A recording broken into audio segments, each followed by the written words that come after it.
The war had been going on for 6 years, for months, and, if I am being precise, 17 days. Not that anyone was counting. Well, I was counting. My name is Vrex Olin, and I am a battlefield observer for the Galactic Conflict Archive. My job is simple: watch wars, record them, and, most importantly, survive them. I had watched the Creathian Confederacy and the Sulvari Empire tear each other apart across 47 star systems. I had seen plasma cannons melt moons. I had seen fleets the size of cities swallowed by supernova pulses. 6 years of death, and neither side had pushed the front line more than a quarter of a parsec. To be honest, it had become exhausting to watch. Then the humans arrived. Let me clarify something important. Nobody invited them. Nobody sent a distress signal.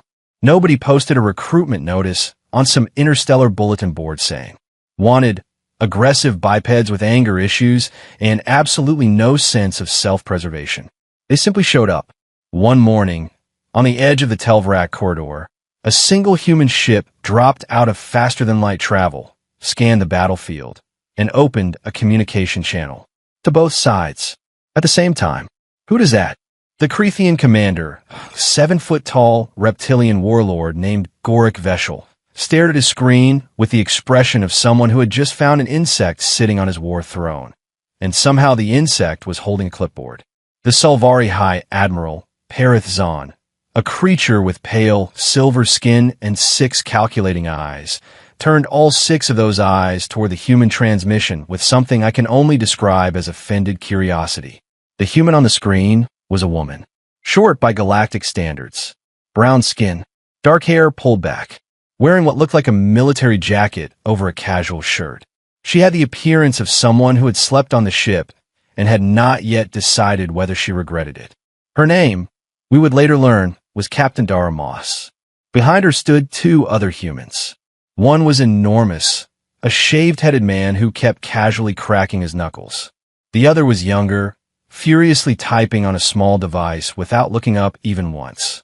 Captain Dara Moss looked at both screens. Then she smiled. Not a polite, diplomatic smile. The kind of smile worn by someone who already knows how the game ends. "Hello," she said. "We heard you 2 have been fighting for a while. We would like to help you stop." Gorik Veshel produced a sound like 2 mountains grinding together. "Who are you?" "Humans," she replied. "We are new here. You probably haven't heard of us yet." "We haven't," Perith Zahn said coldly. "Great," Moss said immediately. "That saves us 20 minutes of reputation management." A long silence followed. I was observing from a neutral monitoring station nearby, and I will tell you honestly, I held my breath. Any trained diplomat in the galaxy would have opened with credentials, treaties, historical grievances, and at least 3 formal declarations. This woman opened with a joke, and somehow, neither warlord disconnected. The large man behind her, General Bramcole, leaned slightly into the frame. "We reviewed your conflict parameters," he said calmly. "We have a proposal. Give us 5 hours. 5 hours, Gorik Veshel repeated, as if the number itself were insulting. "We've been fighting for 6 years. "Yes," Cole said without emotion. "We noticed." I quickly pulled up the human file in my archive system. It was thin. They had achieved faster-than-light travel only 40 years ago. Their civilization was young. Most of their recorded wars had been against themselves, and judging from their history, they were disturbingly good at it. They had no standing in the Galactic Assembly. No notable allies. No territory beyond their single, modest star system. In short, they had absolutely no business being here. And yet, Perith Zahn, who had refused every proposal for 6 years, said something that made my data stylus fall straight out of my hand. She said, "You have 5 hours. Do not waste them." Gorik Veshel remained silent for 4 full seconds. For him, that was essentially a standing ovation. Then he cut the transmission without another word. From Gorik Veshel, I understood that to mean yes. Captain Dara Moss turned toward the large man beside her. "Bram," she said, "start the clock." Cole nodded, cracked his knuckles one final time. "Already did." I leaned back in my observer's chair and stared at my blank data screen. 6 years of war. 2 of the most stubborn civilizations in the known galaxy. And now, 2 humans, a jacket, a clipboard, and 5 hours. I opened a fresh document. Something told me I was about to need it. The first hour was, I will admit, boring. Not boring in the way that war is boring, which is a particular flavor of terror stretched across long silences. Boring in the way that watching someone do math is boring. The young human, whose name turned out to be Specialist Tico Finn, had not looked up from his device since the transmissions ended. He was building something. A model. Not a weapon, not a fleet formation. A model of the economy. Both economies. Simultaneously. Bram Cole spent the first hour walking back and forth across the bridge of their small ship, dictating notes into a recorder in a low, steady voice. Captain Moss was on separate channels, not with the 2 warring leaders, but with someone lower. Supply officers. Logistics commanders. A Creathian fuel depot manager named Alvik who sounded deeply confused to be receiving a personal call from a human he had never heard of. I intercepted several of those transmissions because, well, it is my job, and what I heard was not political maneuvering. There were no threats, no grand speeches, no references to honor or galactic law. Captain Moss was asking questions. Specific, quiet, practical questions. How long does your resupply route take? What is your fuel shortage threshold? When did you last rotate your forward battalion? How many of your dead are still unrecovered behind enemy lines? She sounded less like a diplomat and more like a doctor pressing gently on bruises to find out exactly where it hurt. By hour 2, Tico Finn slid a data sheet across to Cole without a word. Cole looked at it, nodded once, and said, "There it is." I wish I had known what that meant at the time. Hour 3 was when things became genuinely strange. Cole opened a channel to Gorik Veshel directly and said, without preamble, "You are losing."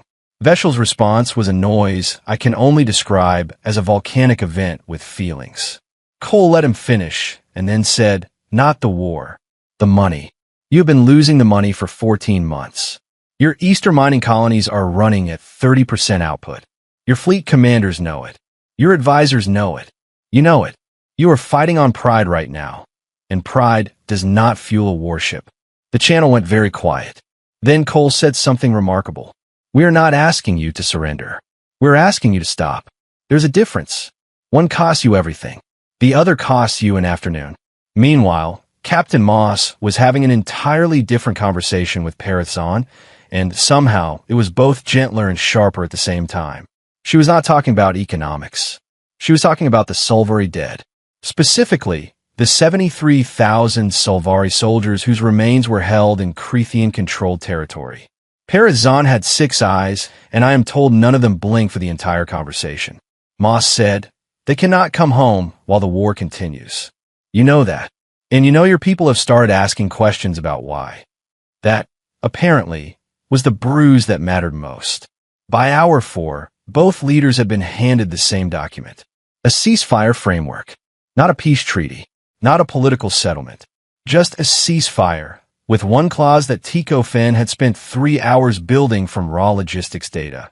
A mutual economic benefit projection showing that both civilizations would recover faster, together, than either would alone, apart.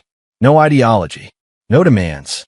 Just numbers, laid out plainly, like someone had turned the lights on in a room where 2 people had been arguing in the dark. Hour 5 arrived. Captain Moss reopened both channels at once, and she looked, if I'm being honest, slightly tired. Not defeated, just the way someone looks after they have been carrying something heavy for a long time and are finally setting it down. "Gentlemen," she said, and the fact that she addressed Perith Zahn, who is very much not a gentleman, with that word seemed to be entirely intentional. "The clock is done."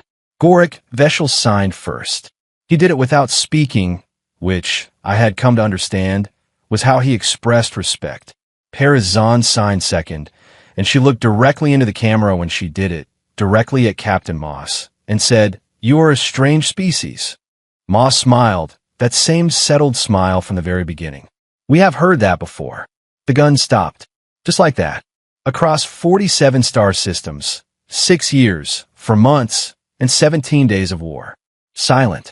I sat in my observer's chair for a very long time after that. I had a lot of notes. Pages and pages of observations, data, transmissions, timestamps. And yet, the truest thing I wrote in my entire report was only one line long. It said, "Do not, under any circumstances, let humans get bored. They will solve your war."